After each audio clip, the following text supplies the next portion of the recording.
안녕하세요. 저는 30대 초반의 여자고 결혼한 지는 반년 정도 됐습니다.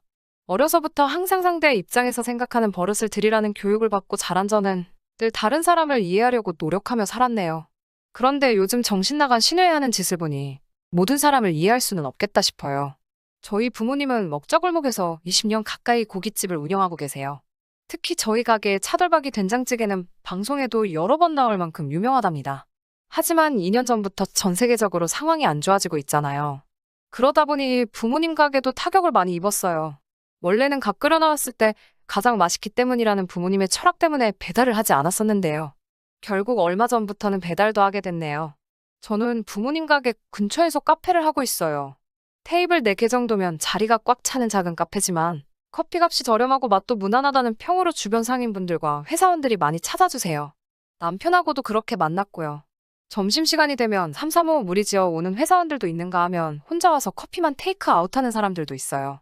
퇴근하고 오는 사람은 많지 않아요. 그런데 남편은 꼭 퇴근하고 카페에 들리는 특이한 손님 중 한 분이었어요. 남자인데도 꼭 라떼에 생크림을 올려달라고 하는 점도 인상적이었고요. 그래서 하루는 그렇게 마시면 너무 달지 않냐고 제가 물었죠. 그게 계기로 남편하고 한두 마디를 나누던 것이 저녁 식사를 같이 하게 되었고요. 그렇게 연인 사이로 발전했네요. 남편은 근처 증권회사를 다니고 있었어요. 나라 상황 때문에 술 마시러 가기도 어렵고 담배는 원래 피질 않고 그러다 보니 커피에 생크림을 올려 먹는 걸로 스트레스를 다스리고 있는 거였어요. 그 모습이 좀 짠하기도 하고 귀엽기도 하고 그렇더라고요. 아무튼 남편과의 연애는 평범했어요. 다만 남편의 잦은 야근 때문에 자주 만나지는 못했죠. 그래서 보통은 남편이 점심시간에 잠시 들리는 식으로 얼굴을 봤어요. 그래도 크게 문제될 건 없었네요. 저도 카페를 7시쯤 닫고선 바로 부모님 가게에 가서 부모님을 돕곤 했거든요. 부모님 가게 사정이 안 좋아지면서 일하는 사람들을 더 쓸 수가 없었기에 제가 도와드리고 있었네요. 이 시국이 좀 나아지면 결혼식을 올리기로 했었는데 상황은 점차 나아질 기미가 없고 해서 결국 저희는 올해 초 본격적으로 결혼 준비를 했어요. 정말 가까운 가족들만 불러서 조촐하게 하자는 제 의견에 남편도 동의해 주었고요. 결혼 이야기가 나오고 남편 집으로 인사를 간 날이었어요. 이미 시아버지가 엄청나게 보수적이고 엄격하시다는 이야기는 들어서 알고 있었고요. 시어머니도 그에 만만치 않게 깐깐하신 분이셨어요. 그래서 복장도 최대한 단정하게 입고 말수도 아끼며 있었거든요. 그런데 남편보다 2살 많은 신우가 저를 위아래로 훑어보면서 내중 장난 아니네라고 비아냥대는 게 아니겠어요. 제가 뭐라고 말도 못하고 우물쭈물거리자 대번에 시부모님께서 신우에게 말하는 게 그게 뭐냐면서 그런 식으로 있을 거면 방에 들어가라고 한마디 해주시더라고요. 남편도 저한테 신경 쓰지 말라고 해줬고요. 저는 내심 원래 신우들은 다 저렇다고 하니 그러려니 하자 생각했어요. 그런데 저보다 윗사람인 신우한테 이렇게 말하긴 뭐하지만 방에도 안 들어가고 계속 저한테 깐죽거리는 거예요. 그러다 식사 준비를 하게 됐는데 신우가 저한테 우리 동생 만나기 전에 남자는 몇이나 만나봤냐며 묻더라고요. 시어머니도 계신 자리였는데요. 제가 당황해서 그런 걸 왜 물으시냐 물으니 너나 나나 나이대도 비슷하니까 그냥 별뜻 없이 물어봤다나요. 대답을 하자니 어이가 없고 안 하자니 행일 시어머니가 절사가지 없다 생각하시는 거 아닌가 싶고 순간 머릿속에 많은 생각이 들더라고요. 다행히 남편이 여기서 뭐하냐며 저는 손님이니까 같이 거실에 있어도 된다고 절 잡아 끌어나갔어요. 시아버지도 저에게 거실에 있으라고 하시더라고요. 신우는 밥을 먹으면서도 저를 어떻게든 끌어내리려고 노력하더라고요. 신우는 작년에 구급 공무원에 합격해서 현재 시청에서 근무하고 있거든요. 자기 직업에 엄청나게 자부심을 가지고 있죠. 그래서인지 저더러 사람은 머리를 쓰는 직업을 가져야 한다는 둥 부모가 차려준 카페를 하니까 고생은 모르겠다질 않나 말 같지도 않은 소리를 계속 하더라고요. 그럴 때마다 시아버지와 시어머니가 뭐라고 하시긴 하셨지만 두 분도 며느리들 제 앞에서 윗사람인 딸을 혼내는 게 쉽지는 않으셨을 거예요. 그래서 사실 저는 신우 때문에 기분이 엄청나게 상했지만 남편과 시부모님이 그래도 적당히 중간에서 잘 막아줬다고 생각했어요. 뭐 신우 입장에서는 자기가 첫째인데 동생이 먼저 결혼할 사람을 데려와서 심술이 난 건가 싶기도 했고요. 그리고 얼마 뒤 저희 부부는 정말 가까운 가족 몇 분만 모시고 결혼식을 올렸습니다. 신우는 누가 봐도 부적절한 지나치게 화려한 파란색 드레스를 어디서 구해서 입고 왔더라고요. 시아버지가 노발대발 화를 내시면서 당장 옷 갈아입고 오라고 호통을 치셨지만 시간이 없어서 결국 그렇게 입고 가족 사진도 찍었어요. 저희 친정부모님도 그제서야 제가 왜 신우 때문에 그토록 스트레스를 받아 했는지 이해하시는 눈치시더라고요. 그래도 신우랑 같이 사는 것도 아니니까 저더러 참으라고 하시더군요. 결혼식을 치르고 얼마 지나지 않아 저는 다시 부모님 식당에서 일손을 돕기 시작했어요. 그런데 배달을 시작한 이후로 뉴스에서 배달 음식에 대한 사건 사고들이 많이 나오더라고요. 저는 나이 드신 부모님이 혹시라도 황당한 일을 겪진 않으실지 걱정이 돼서 주방에 정말 화질 좋은 카메라를 설치해드렸어요. 저희 부모님은 정말 20년 동안 한 번도 중국산 재료를 쓰신 적 없으시고 하루도 부엌 정리를 빠뜨리신 적이 없으세요. 저희 부모님이라서가 아니라 정말 그렇게까지 해야 하나 싶을 정도로 가게를 쓸고 닦으시면서 음식을 해오셨어요. 20년 동안 여러 곳에서 가맹점을 내라는 제안도 받았지만 부모님은 그렇게 되면 음식과 위생의 질을 유지하지 못할 수 있다고 극구 사양하셨죠. 그리고 대략 한 달 전, 정말 그런 뉴스의 주인공이 될 뻔한 사건이 저희 부모님에게도 벌어졌었습니다. 차돌박이 된장찌개 2인분을 배달해달라는 주문을 받게 된 거지요. 사실 이렇게 배달하면 남는 것도 없었지만 주소를 보니 저희 집에서 멀지 않더라고요. 그래서 저와 어머니는 아버지에게 배달하시고 먼저 집으로 들어가시라고 했어요. 저희도 정리를 하고 가겠다고요. 그렇게 아버지가 출발하시고 1시간쯤 지나 저희도 이제 퇴근을 하려고 하는데 가게로 전화가 걸려왔어요.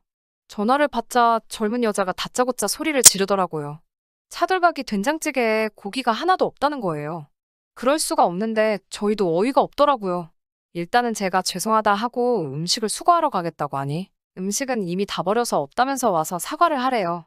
사과를 하고 환불도 해달라고요. 저는 우선은 알겠다고 하고 카메라를 돌려보기 시작했어요. 영상 속 조리 과정에서 저희 어머니는 분명히 차돌박이 고기를 한 주먹 집어넣고 계셨어요. 저는 그 영상을 핸드폰으로 찍은 뒤 아버지가 마지막으로 배달하신 주소지로 향했습니다. 그 손님이 사는 3층에 도착해 도어벨을 누르니 젊은 여자가 나왔고요. 그런데 고개를 들어 얼굴을 보니 짧은 반바지에 딱 달라붙은 티셔츠를 입은 신우가 나오더라고요. 뒤로는 남자 목소리가 들리고요. 신우는 당황한 얼굴로 저한테 여길 왜 왔냐는 거예요. 그래서 음식에 고기가 하나도 없었다면서요라고 묻자 저더러 그럼 거기가 올케네 가게냐고 묻더군요. 현관에서 대화가 길어지니까 안쪽에 있던 남자가 무슨 일이냐며 나오더군요. 저는 그 손님과 신우를 번갈아 쳐다보며 여기 핸드폰 영상의 조리 과정이 다 찍혀 있는데 정말 고기가 하나도 없었냐고 물었어요. 그러자 남자가 신우에게 쪽팔리다며 짜증을 내더군요. 신우도 자기가 뭔가 착각한 것 같다면서 끝까지 고기가 한두 점밖에 없어서 화가 나서 그랬다는 거예요. 저는 가뜩이나 요즘 사람들 장사하기 힘든데 이런 장난을 치는 게 어딨냐고 저희 부모님께 가서 정식으로 사과하라고 했어요. 신우 성격 별난 건 진작부터 알고 있었지만 그래도 이건 경우가 아니잖아요. 우리 부모님이 아니어도 이건 신우가 사과해야 맞는 상황이었고요. 그런데 신우는 쪽팔리게 어떻게 사돈한테 고개를 숙이냐면서 너 내가 시청에서 일하는 거 모르냐고 갑자기 울음장을 놓는 거예요. 저는 어이가 없어서 신우한테 또 후회할 거야 라고 한마디 했어요. 그러자 신우는 제가 자기를 너라고 불렀다는 사실에 개거품을 물며 난리를 치더라고요. 그러던지 말던지 뒤집어지는 신우를 뒤에 두고 집으로 돌아왔어요. 그리고 신우가 일하는 시청 홈페이지에 있는 민중의 소리인가 거기다 글을 남겼습니다. 가게에 주문 전화가 온 시간부터 상세하게 적어서 올렸어요. 조치가 취해지지 않으면 언론에 제보하겠다고요. 증거도 다 있으니깐요. 다음 날 아침 신우로부터 전화가 와서는 생난리를 치더라고요. 지금 저 때문에 자기 망했다고요. 저는 언론에 제보하지 않았는데 우연히 어떤 기자가 제가 쓴 글을 보고 기사를 썼나 봐요. 그 덕에 신우 신상이 인터넷에 돌아다니기 시작했고요. 저는 설마 싶어서 검색창에 신우가 일하는 시청을 검색해봤는데 벌써 난리가 나기 시작했더라고요. 그래서 제가 신우에게 우리 부모님한테 사과할 때 사과했으면 이렇게까지 됐겠냐며 업보라고 생각하라고 했죠. 그리고 한두 시간쯤 지났을 무렵 시부모님께서 전화를 걸어오셨어요. 저에게 정말 미안하다고 사과를 하시더라고요. 그래서 제가 저도 시부모님께는 죄송하지만 딸로서 저희 부모님을 욕되게 하는 사람을 그냥 둘 수는 없었다고 말씀드렸죠. 그리고 아시는지 모르겠지만 그때 신우가 어떤 젊은 남자랑 있더라고도 전해드렸어요. 그런데 웃긴 건 그날 신우랑 있었던 남자는 신우의 결혼 상대가 아니고 그 결혼 상대의 친구였나 봐요. 그래서 또 한바탕 집안이 쑥대밭이 되었더군요. 결혼하기로 했던 남자는 신우가 그런 여잔지 몰랐다면서 거짓말쟁이의 해픈 여자랑은 못 산다고 이별을 통보했고요. 시청에서도 시청이 똥칠한 죄로 징계를 받게 되었대요. 신우는 그게 다 저 때문이라고 울고불고 난리가 났고요. 남편도 저에게 할 만큼 했으니 이제 글은 좀 내려달라고 하더라고요. 신우가 저렇게까지 나락으로 떨어지는 걸 보니 마음이 안 좋아서 글은 내려주려고 했어요. 합의했다라고 기사라도 나게 해줄까 그런 생각도 해봤고요. 아니 그런데 신우가 명예훼손으로 고소를 하겠다는 거예요. 그래서 그냥 글 안 내렸어요. 방송국에서 혹시 인터뷰할 수 있냐고도 연락이 간간히 오는데 인터뷰도 해버릴까 고민 중이네요. 어디 한번 진흙탕 싸움이 된 거 끝까지 한번 해보려고 합니다. 끝까지 들어주셔서 감사합니다. 오늘의 사연은 여기까지입니다. 구독과 좋아요, 알람 설정 부탁드리고 더 좋은 사연으로 다시 찾아뵙겠습니다. 감사합니다.